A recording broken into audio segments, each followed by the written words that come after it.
On the morning of April 18, 1942, 16 American medium bombers lifted off the pitching, spray-soaked deck of an aircraft carrier in the middle of the Pacific Ocean, each one loaded with bombs, each one crewed by volunteers who had been told, with complete honesty, that the mission they were about to fly had never been attempted before and might very well kill them all.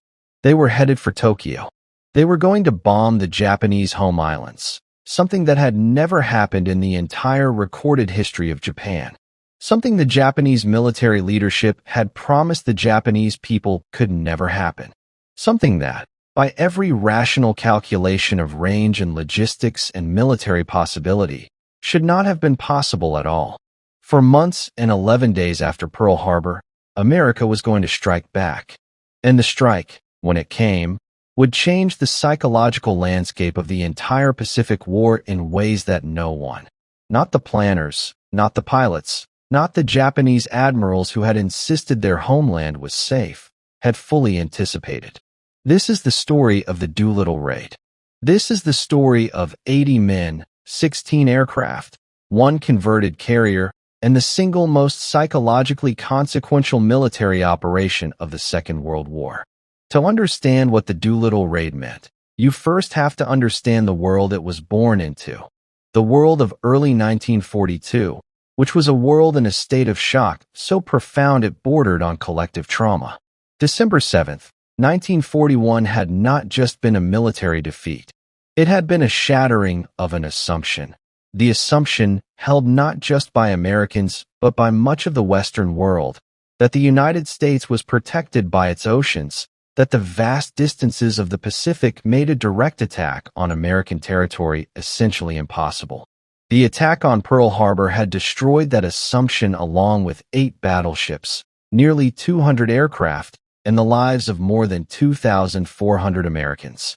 In a single Sunday morning, the United States had gone from the comfortable distance of a nation watching the war from across the ocean to a nation at war, reeling from a blow that had come without warning, without declaration, without mercy. And Pearl Harbor was not the end of it. In the weeks and months that followed, the news from the Pacific was relentlessly, grinding terrible. The Japanese military, riding the momentum of the Pearl Harbor strike with extraordinary operational skill and confidence, swept across the Pacific and Southeast Asia with a speed and efficiency that stunned Allied commanders and the watching world.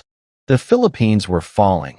American and Filipino forces under General Douglas MacArthur fighting desperately, but retreating steadily toward the Bataan Peninsula and then into captivity. Guam had fallen within days of Pearl Harbor.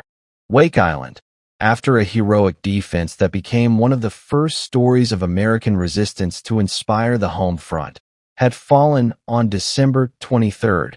Hong Kong fell on Christmas Day. Singapore, the great British fortress that Churchill had called impregnable, the cornerstone of British power in Asia, fell on February 15, 1942, the largest surrender of British-led forces in history. Burma was falling. Java was falling. The Dutch East Indies were falling. From the central Pacific across to the borders of India, from the Aleutian Islands down toward Australia, Japanese forces were advancing with a momentum that seemed almost irresistible. The American home front in early 1942 was a place of genuine fear mixed with genuine fury. The fear was not irrational. Japanese submarines were sinking ships off the American West Coast. There were blackouts in coastal cities. There were air raid drills.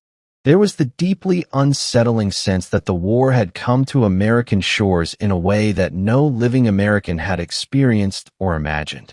And mixed with the fear was a rage, a hot, concentrated, personal rage at Japan for what had been done at Pearl Harbor, for the manner in which it had been done, for the deaths of American sailors and soldiers and airmen on a Sunday morning when the nation was at peace. President Franklin Roosevelt understood, with the political and psychological genius that characterized his leadership, that what America needed in the early months of 1942 was not just military planning and industrial mobilization, though it desperately needed both of those things. What America needed was a symbol, a signal, something that said, clearly and unmistakably, that the United States was still in the fight, that the Japanese had not broken American will, that the men who had bombed Pearl Harbor were going to discover that they had made the most consequential mistake of their lives. America needed to strike back, and it needed to strike back in a way that the world could see. The problem was that in early 1942, the means to strike back were desperately limited. The Pacific Fleet had been badly damaged at Pearl Harbor. The aircraft carriers had survived. They had been at sea on December 7th, a fact that would prove decisive in the long run, but using them aggressively, deep in Japanese-controlled waters, was extremely risky. There was no base in the Pacific close enough to Japan to support conventional bomber operations against the Japanese home islands. The B-17 Flying Fortresses and B-24 Liberators that would form the backbone of American strategic bombing in Europe had neither the range nor the staging bases to reach Japan from any direction that was practical in early 1942. Any conventional military operation against Japan's home islands would require the reconquest of large areas of Pacific territory, a process that would take years and cost thousands of lives. The idea that changed everything came from a captain in the Navy, Captain Francis Lowe, a submarine officer on the staff of Admiral Ernest King, the commander-in-chief of the United States Fleet.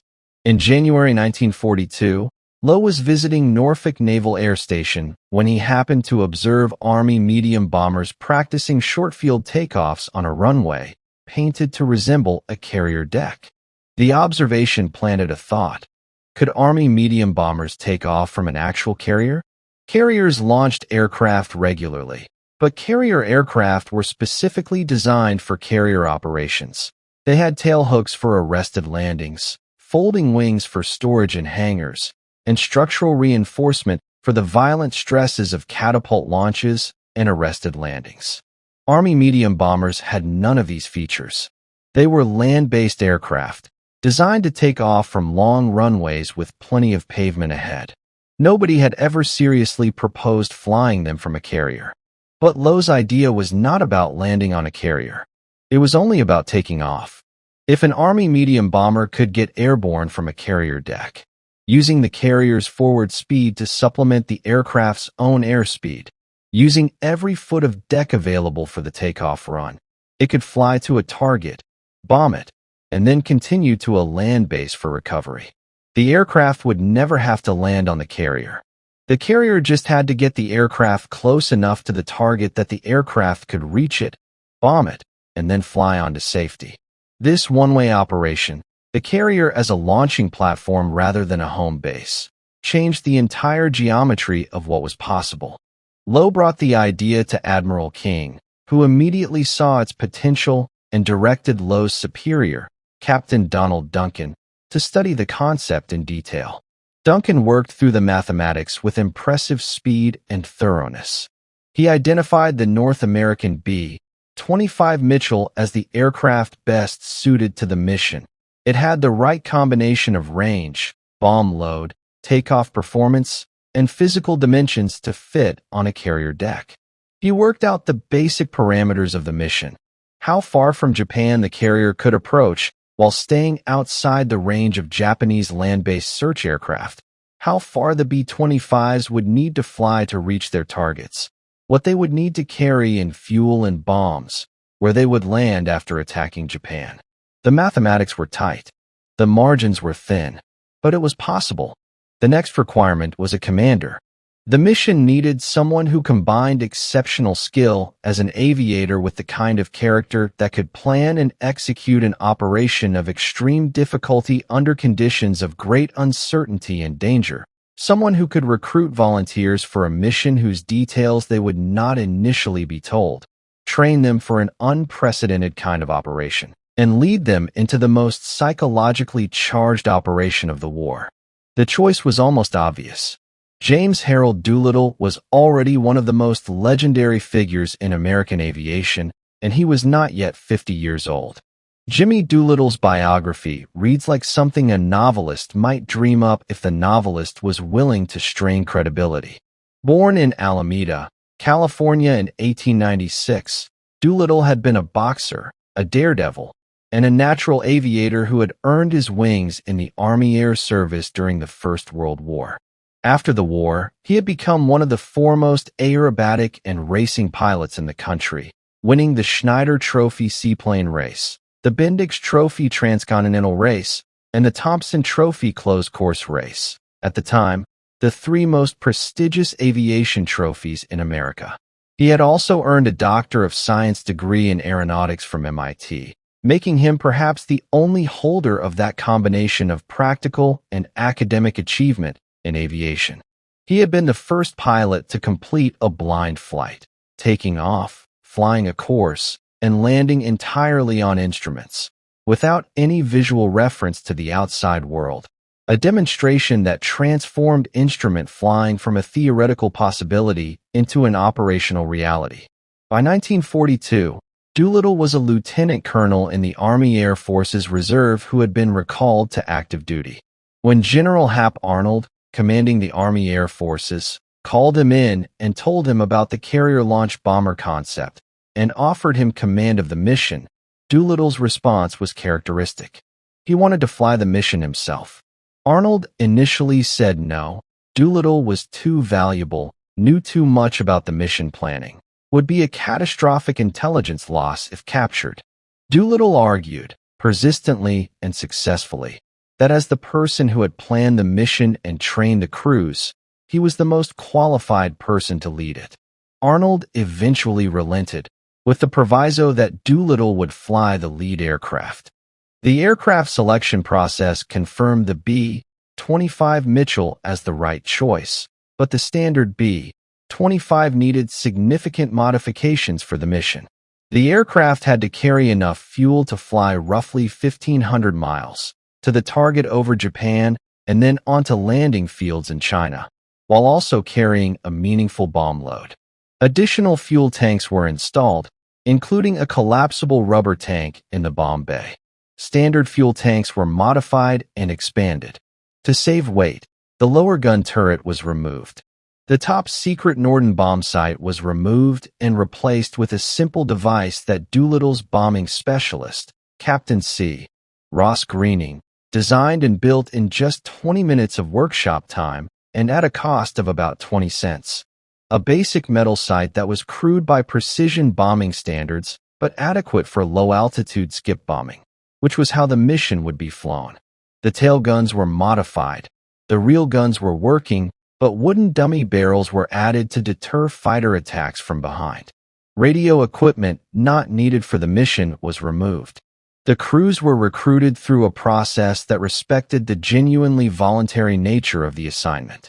Doolittle, working at Eglin Field in Florida where the training would take place, approached the commanders of B-25 units and asked for volunteers for a highly dangerous mission that he could not describe in detail.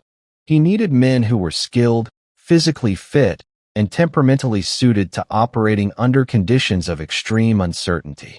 The response was enthusiastic enough that he had more volunteers than he could use.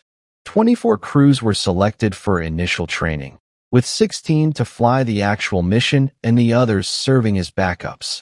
The training at Eglin Field lasted about 3 weeks in February and March of 1942, and it was unlike any training the crews had received before.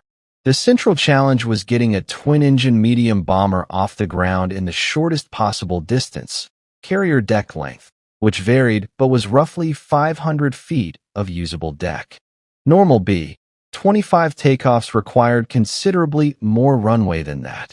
Under combat conditions, with the aircraft fully loaded with fuel and bombs, and with the carrier pitching in Pacific swells, the takeoff would be the most critical moment of the entire mission, the point at which the entire enterprise could fail in the most unambiguous possible way.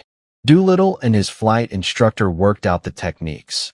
Maximum power against the brakes, releasing at precisely the right moment, pulling the aircraft into the steepest possible climb rate that would still get it airborne, using the ship's motion to add airspeed at the crucial moment. The pilots practiced these techniques obsessively, reducing their required takeoff distances to the point where the mathematics worked. Barely. Low-altitude flying and navigation training filled most of the rest of the training schedule. The mission required the aircraft to approach Japan at low level to evade radar detection, then make their bombing runs at minimum altitude for maximum accuracy with the unguided bombs, then climb to altitude for the long, over-water flight to China. Navigation over open ocean with no landmarks, dead reckoning navigation at its most demanding, had to be practiced until it was reliable under operational conditions. Night flying, formation flying at low altitude, and emergency procedures were all part of the training syllabus. Throughout all of this, the crews did not know where they were going. They knew it was dangerous. They knew it involved carrier operations. Some had probably guessed the target, but the mission details were kept tightly controlled. Doolittle did not want the operational details leaking before the mission launched, and he understood that the tighter the security, the better the chance of achieving surprise over Japan. The carrier selected for the mission was the USS Hornet, CV-8, a brand-new Essex-class fleet carrier that had only been commissioned in October 1941 and had barely worked up to operational status before being assigned to the most unusual mission in carrier aviation history. The Hornet would carry the 16 B-25s of the raiding force. The USS Enterprise, CV-6, the most experienced carrier in the Pacific Fleet, would provide the fighter cover and air search capability that the Hornet, with its deck covered in B-25s unable to fly off until the raid was launched, could not provide for itself.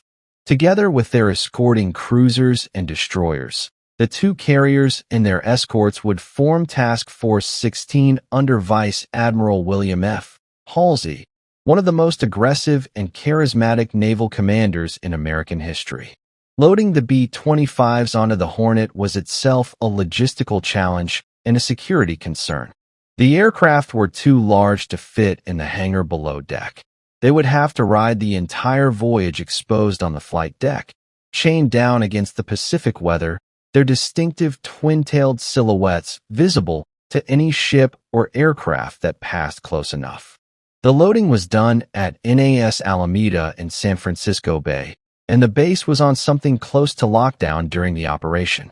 Even so, a civilian workman reportedly asked one of the airmen where they were going with all those Army planes on a Navy carrier. The airman's response was brief and uninformative.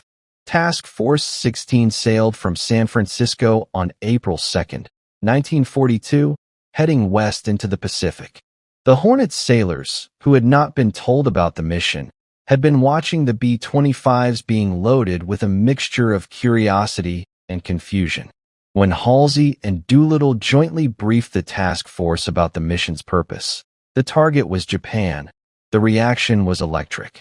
Cheering, disbelief, excitement. The sailors understood immediately what they were going to be part of, and the knowledge transformed the voyage from a mysterious deployment into something that felt like history being made. The plan called for the task force to approach to within approximately 400 miles of the Japanese coast before launching the B-25s. At that distance, the aircraft could reach their targets in Japan, bomb them, and then fly on to predetermined landing fields in eastern China that were held by nationalist Chinese forces under Chiang Kai-shek. The Chinese had been informed of the mission and had agreed to support it, marking the landing fields with fires and broadcasting homing signals on prearranged radio frequencies.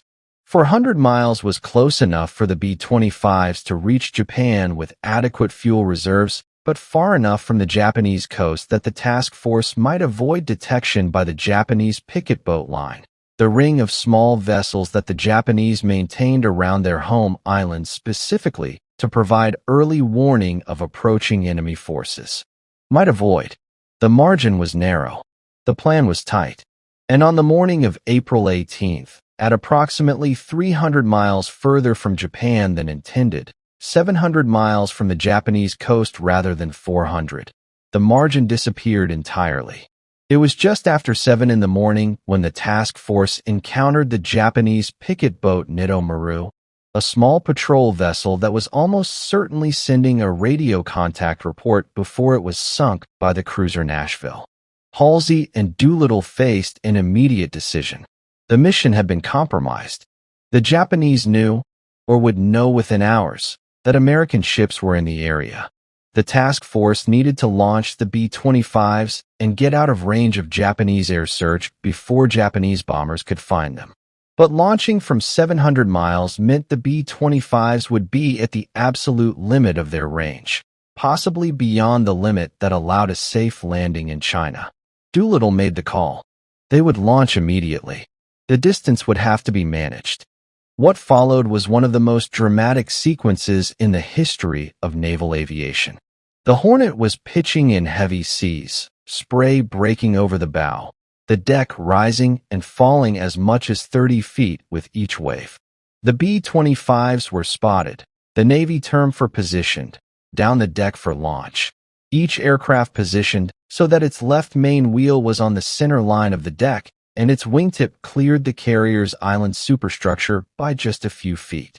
16 aircraft, approximately 2.5 tons of airplane each, fully loaded with fuel and bombs, about to attempt something that had never been done before under conditions that were worse than anything the training at Eglin Field had prepared them for.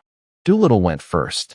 The B-25 in the lead position, with Doolittle at the controls and Lieutenant Richard Cole as co-pilot, was positioned at the furthest forward point on the deck.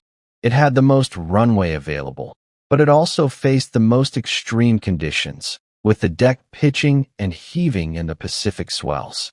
A Navy launch officer stood at the bow of the deck, watching the ship's motion, timing the waves, waiting for the moment when the bow was rising, adding its motion to the aircraft's airspeed at the critical moment of liftoff. Doolittle held the brakes against full power, the Wright Cyclone engines howling, the aircraft straining against its restraints. The launch officer's flag came down. The brakes released. The B-25 rolled forward and disappeared off the bow of the Hornet into the Pacific morning air. And climbed. It climbed, steeply, more steeply than seemed reasonable for an aircraft of its size and weight, and it kept climbing, and it banked around to the left and flew past the Hornet's bridge, and the men watching from the deck could see Doolittle in the cockpit, and the aircraft was airborne and climbing, and the mission was real. The tension on the flight deck of the Hornet broke in a wave of cheering that the men remembered for the rest of their lives. The remaining 15 B-25s launched one by one over the following hour, each one a separate drama of timing and technique and controlled anxiety. One aircraft came frighteningly close to the water as it cleared the bow, close enough that the men watching thought they were about to see it crash into the Pacific. It didn't. All 16 aircraft got airborne. Not one was lost in the launch. The most dangerous minutes of an extraordinarily dangerous mission had passed, and now came the long flight to Japan. The 16 aircraft flew individually rather than in formation. Formation flying would have consumed too much fuel through the constant throttle adjustments needed to maintain position. Each aircraft flew its own course, at low level over the Pacific, navigating by dead reckoning and by the radio direction finder toward the Japanese coast. The crews had been briefed extensively on Japan's geography, on the location of their specific targets, on the layout of Tokyo and the other cities they would attack, on the industrial and military facilities designated for bombing. They had studied maps and photographs and had listened to intelligence briefings that gave them as complete a picture as wartime intelligence could provide of what they were flying toward. The targets assigned to the 16 aircraft were spread across the Japanese home islands: Tokyo, Yokohama, Yokosuka, Nagoya, Osaka, Kobe. The emphasis was on Tokyo, Japan's capital and the symbolic heart of the Japanese Empire, with 10 of the 16 aircraft assigned targets in the Tokyo area. The target list included steel works, oil storage facilities, factories, dockyards, and military installations. The bombs they carried were standard 500-pound general-purpose bombs and incendiary clusters. Each aircraft carried 4 bombs, enough to damage specific targets, but not enough to cause the kind of devastating destruction that the later strategic bombing campaigns of the war would produce. This was not a strategic bombing mission in the traditional sense. The physical damage, important as it was secondary to the psychological impact. Around noon on April 18, 1942, the B-25s began crossing the Japanese coastline and heading for their targets. The first aircraft over Japan, Doolittle's own, was already over Tokyo before the air raid sirens sounded. The Japanese air defense system, designed and positioned to deal with attacks coming from the sea to the east, was completely unprepared for aircraft approaching from a direction and at an altitude that the defenders had not expected. Anti-aircraft fire was initially ineffective.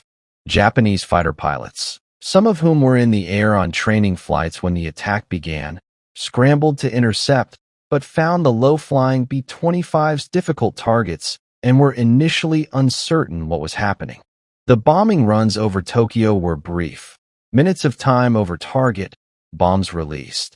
Then the aircraft turning south and west for the long flight to China.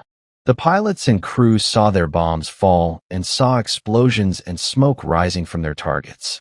They saw anti-aircraft fire rising around them, increasingly accurate as the Japanese defenders got organized and began tracking the attackers. Some aircraft were hit by small arms fire from the ground. One aircraft flew directly over the Imperial Palace, an act that the crew apparently did not intend, but which carried its own particular symbolic charge. None of the 16 aircraft were shot down over Japan. The aircraft attacking Yokohama, Yokosuka, Nagoya, Osaka, and Kobe followed similar patterns. Approach at low level, bomb the target, escape to the southwest. The brevity of the attacks was by design. The B-25s were not equipped or briefed for extended engagements with Japanese air defenses. They were there to bomb and go, to demonstrate that it could be done, to put American bombs on Japanese soil for the first time in history, and then to get out before the Japanese air defense system could organize an effective response. But getting out was not simple. The flight to China, the remaining 500 to 600 miles after leaving Japan, was over open ocean, in deteriorating weather, in aircraft that were now burning through the last of their fuel reserves. The plan had depended on reaching the Chinese coast with enough fuel to reach the landing fields in Zhejiang province, where Chinese nationalist forces would be waiting with fuel, marked fields, and radio guidance. The extra 200 to 300 miles flown from the launch point, a consequence of the early launch forced by the encounter with the Japanese picket boat, had consumed fuel reserves that should have provided a comfortable margin. Now there was no comfortable margin. There was just the calculation of how far the remaining fuel would carry each aircraft, and whether that distance was enough. For most of the aircraft, it was not quite enough. As the B-25s crossed the Chinese coast and began looking for the landing fields, darkness was falling and weather had moved in, low cloud, rain, poor visibility. The radio homing signals from the Chinese fields were not being received. There are multiple accounts of why, ranging from equipment failure to communication breakdown to the Chinese simply not having received the signal that the mission was actually launching that day. Without radio guidance and without visual contact with the marked fields, the crews faced the grimly simple choice between attempting to land in darkness and rain in unknown territory or bailing out. Most chose to bail out. Doolittle himself, having calculated that his aircraft would run out of fuel before reaching the landing field, ordered his crew to bail out over the Chinese coast. He was the last to leave the aircraft, jumping into the darkness and landing in a rice paddy with a painful but not serious landing. One by one, through the night, the crews of the other aircraft followed similar paths, bailing out, crash landing on Chinese beaches or in Chinese fields, parachuting into darkness with no clear idea of exactly where they were or who they would encounter when they reached the ground. The recoveries were as varied and dramatic as the rest of the mission. Some crews landed cleanly and were quickly found and assisted by Chinese civilians or nationalist soldiers. Some landed in difficult terrain, mountains, swamps, forested hillsides, and had to make their way to safety over days. With the help of Chinese guides and the remarkable network of cooperation that Chinese nationalist forces and the American missionary community in China were able to organize. Some crews were injured in bailouts or crash landings and had to be carried to safety. One aircraft, the 15th of the 16, had diverted to the Soviet Union.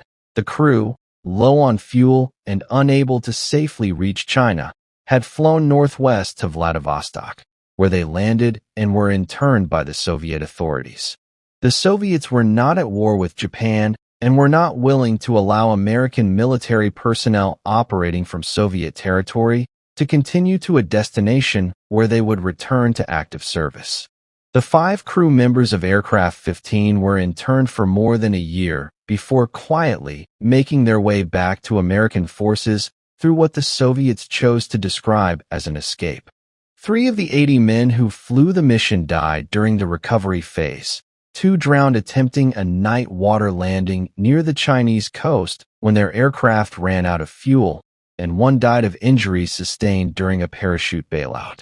8 men were captured by Japanese forces in China. 3 of those 8 were executed by the Japanese, shot for what the Japanese government described as war crimes, specifically the deliberate targeting of non-military objectives and the strafing of civilians, charges that were entirely fabricated and that represented a response to the Doolittle raid that was as much about Japanese emotional reaction as it was about anything the raiders had actually done. 5 of the captured men survived Japanese captivity, enduring conditions of extreme brutality that left lasting physical and psychological damage. The Japanese response to the Doolittle raid went far beyond the brutal treatment of captured raiders.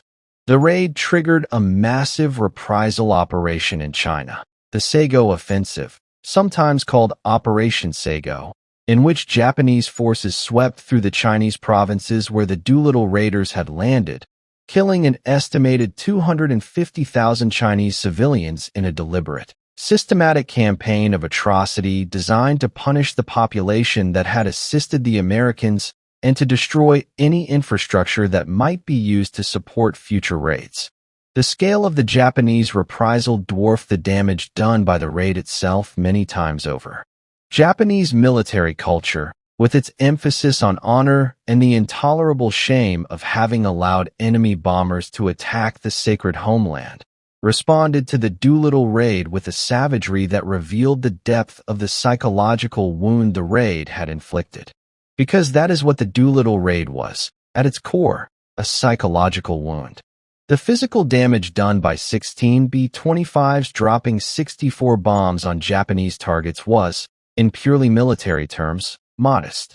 The fires started and the buildings damaged and the industrial output disrupted were real, but not strategically significant in the direct, measurable sense.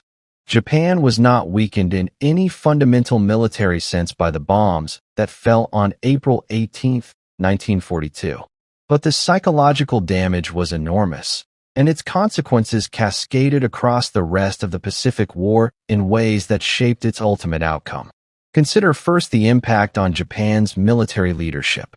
The Japanese military, particularly the Imperial Japanese Navy under Admiral Isoroku Yamamoto, had made a sacred promise to the Japanese people and to the emperor. The home islands were inviolable.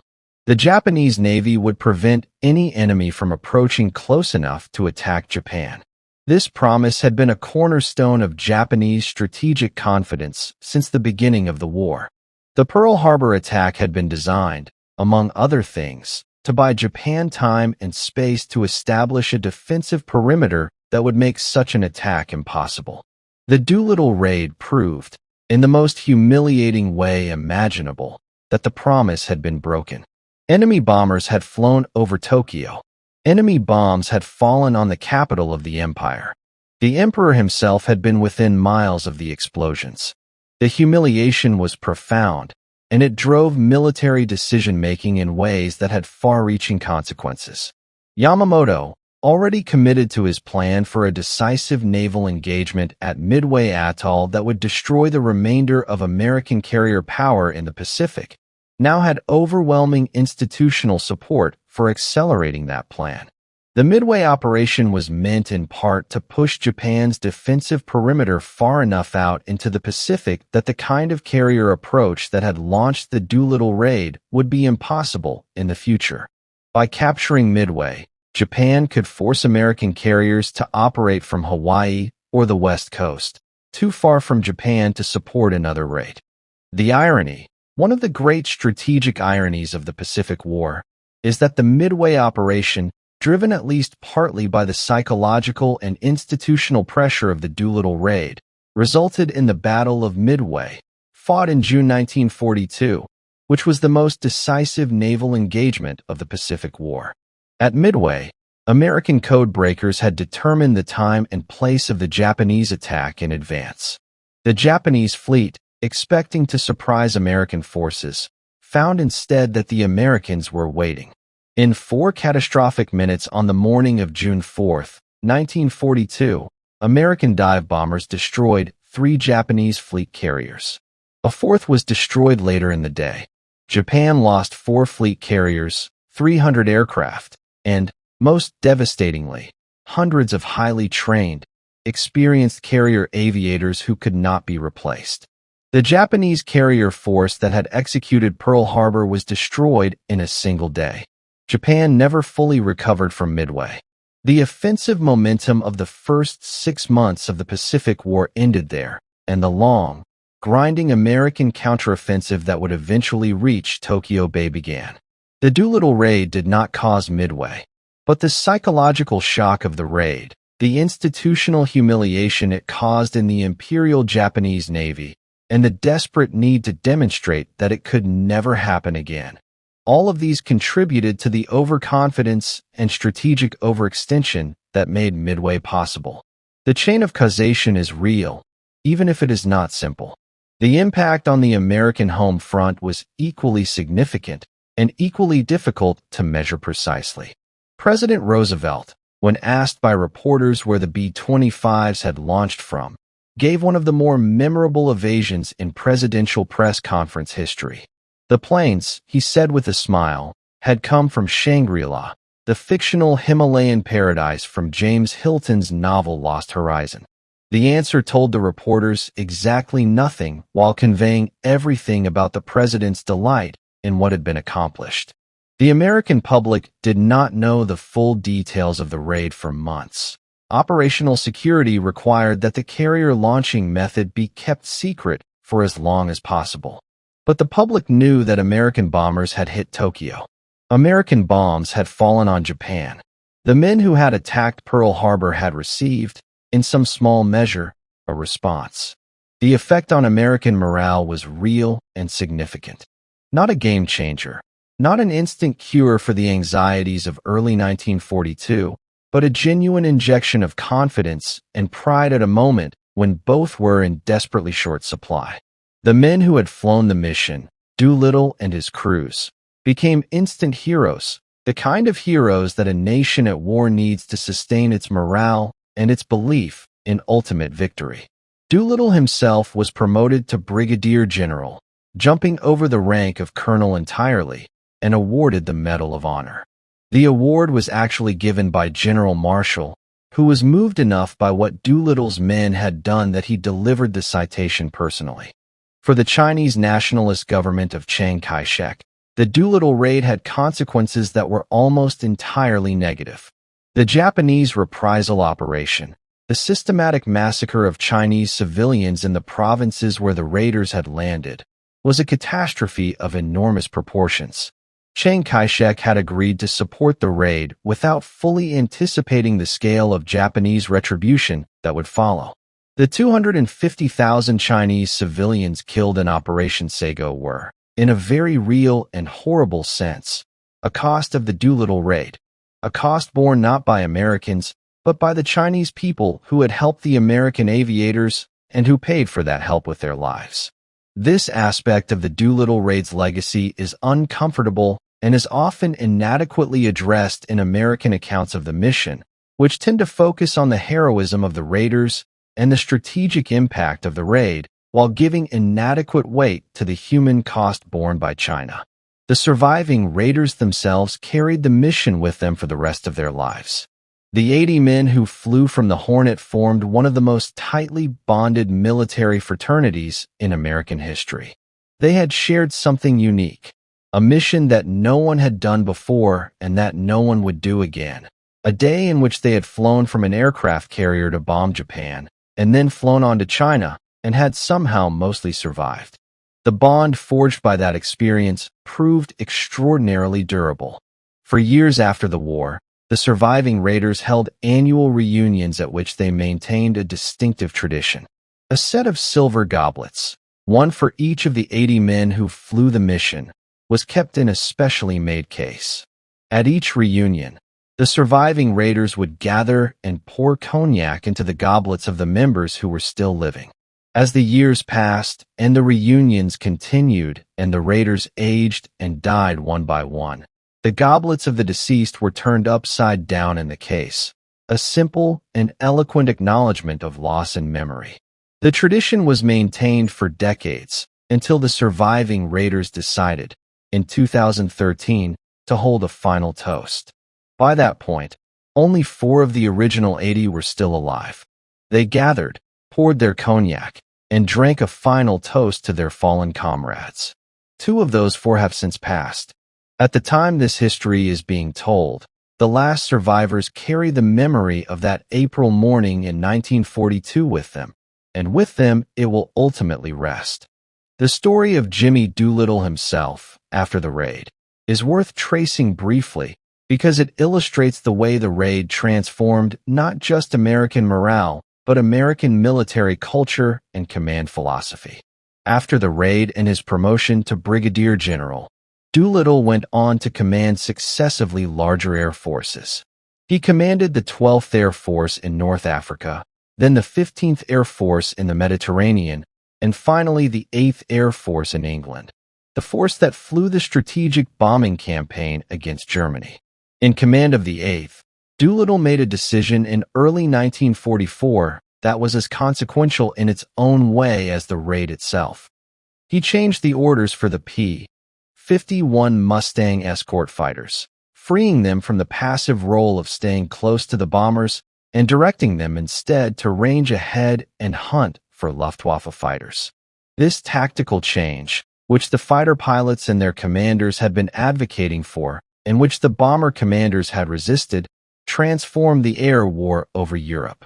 The Mustangs began destroying the Luftwaffe's experienced pilot force with systematic efficiency, and the German fighter defense of the Reich began its irreversible decline.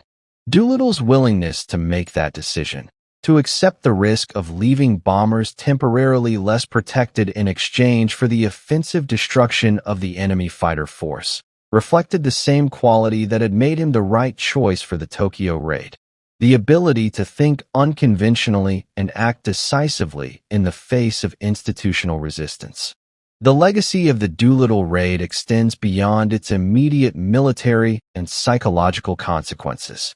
It established, for the first time in naval history, that land-based aircraft could be launched from aircraft carriers for offensive strike operations, a concept that had not been tested before April 18, 1942, and that demonstrated the flexibility and offensive potential of carrier aviation in ways that influenced naval thinking about carrier operations for decades. The B-25s never landed on a carrier. The concept was not repeated in exactly the same form, but the demonstration that carriers could be used as launching platforms for aircraft types far larger and heavier than purpose-built carrier aircraft expanded the conceptual horizon of what naval air power could do.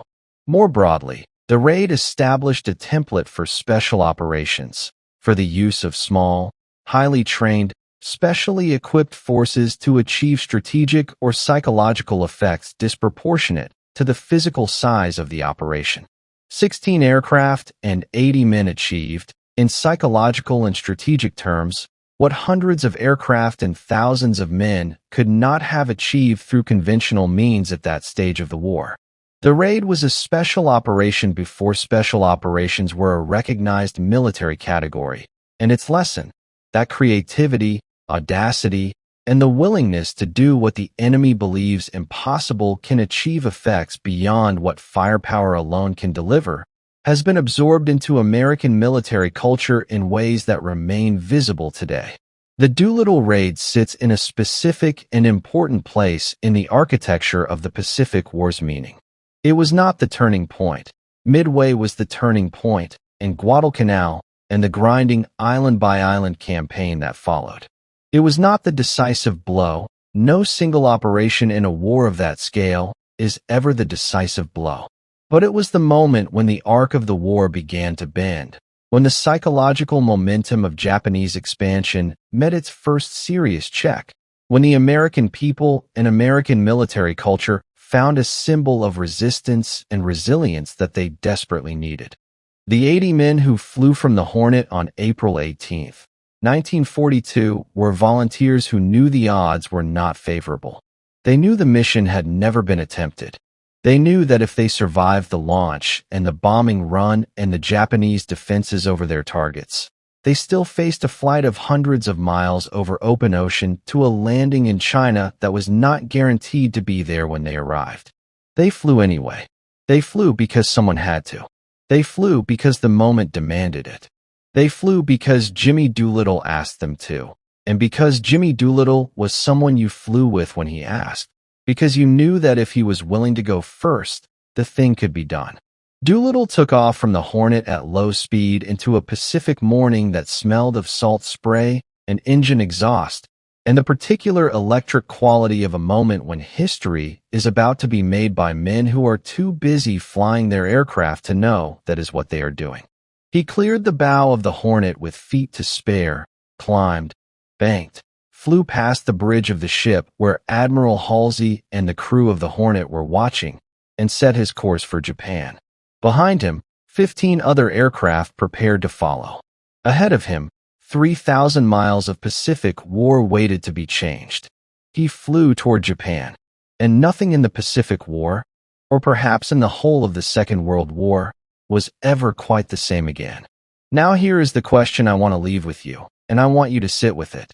The Doolittle raid caused minimal physical damage to Japan, but triggered a chain of Japanese decisions that ultimately contributed to their decisive defeat at Midway. Does that make it one of the most strategically successful military operations in history? Or does the massacre of 250,000 Chinese civilians in reprisal mean the true cost of the raid was never properly counted? Leave your answer in the comments below. I genuinely want to know what you think. If this story moved you, if you learned something today about courage and strategy and the strange, often invisible ways that history turns, please share this with someone who loves military history as much as you do.